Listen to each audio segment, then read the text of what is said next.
Greetings, I am William Shakespeare. This is the AI Debates. Across civilizations, human beings have asked what gives their existence weight and direction.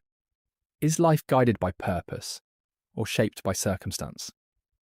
Tonight, Karl Marx and Aristotle consider the question, what is the meaning of life?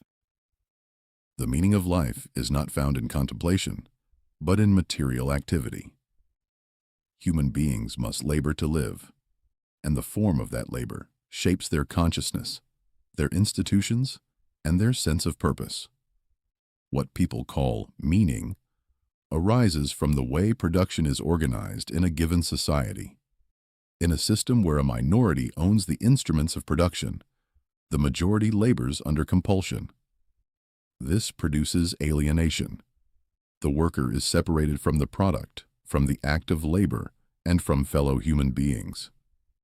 Under such conditions, appeals to virtue or purpose conceal the fact that life is reduced to survival for one class and command for another. Meaning becomes distorted when human productive power is appropriated by those who do not labor.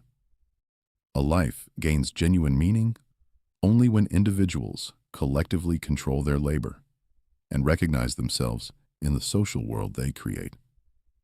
The transformation of material conditions is therefore the ground of human fulfillment. The meaning of life lies in fulfilling the distinctive function of a human being. Every being has a nature, and its good consists in performing its function well. A knife is good when it cuts well.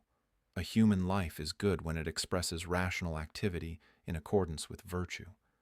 Human beings are not defined merely by labor, for animals also labor to survive. What distinguishes us is reason, the capacity to deliberate about action and to choose in light of what is noble and just. A life directed only toward production or survival remains incomplete because it does not aim at the highest human capacities. Virtue is a stable excellence of character that enables right action. Through practical wisdom, sound judgment about living well, human beings order their desires and actions toward worthy ends. The meaning of life, therefore, is not imposed by circumstance, but discovered in living excellently according to our rational nature. Aristotle claims that meaning lies in fulfilling a distinctive function defined by rational activity.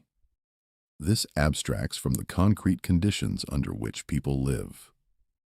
A worker, compelled to labor 12 hours for another's profit, cannot simply exercise virtue into existence. Reason itself develops within definite social relations. When labor is organized for exploitation, rational capacities are bent toward maintaining that order. To speak of human nature without examining property and class is to treat historical arrangements as if they were eternal. Marx asserts that material conditions determine consciousness and that virtue is distorted by ownership. This confuses external constraint with the essence of the soul. Even under hardship, a person can deliberate and choose nobly or basely. If reason were merely a reflection of economic arrangement, no criticism of injustice would be possible. The very claim that exploitation is wrong presupposes a standard beyond production. Human nature provides that standard. It is not created by property relations. If external conditions shape life profoundly, yet human beings possess rational capacities, which has priority in determining life's meaning? External conditions have priority because they form the basis on which rational capacities operate. A starving laborer cannot cultivate excellence in the same manner as one free from compulsion. The structure of property determines whether human powers are stunted or developed. Rational activity is not suspended in air. It requires time, education, and freedom from exploitation. Change the relations of production, and the scope of human development changes accordingly. Meaning follows the organization of social labor. Material conditions influence opportunity, but they do not define the human good. A life is meaningful when its choices express virtue, whether in wealth or poverty. The standard is the proper use of reason, not the abundance of resources. A society may hinder excellence, yet excellence remains the measure. Without a conception of the human end, reforming production lacks direction. Purpose guides action.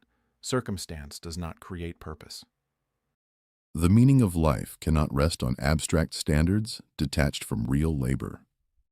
Human beings create their world through production, and when that creation is controlled by a ruling class, life is estranged.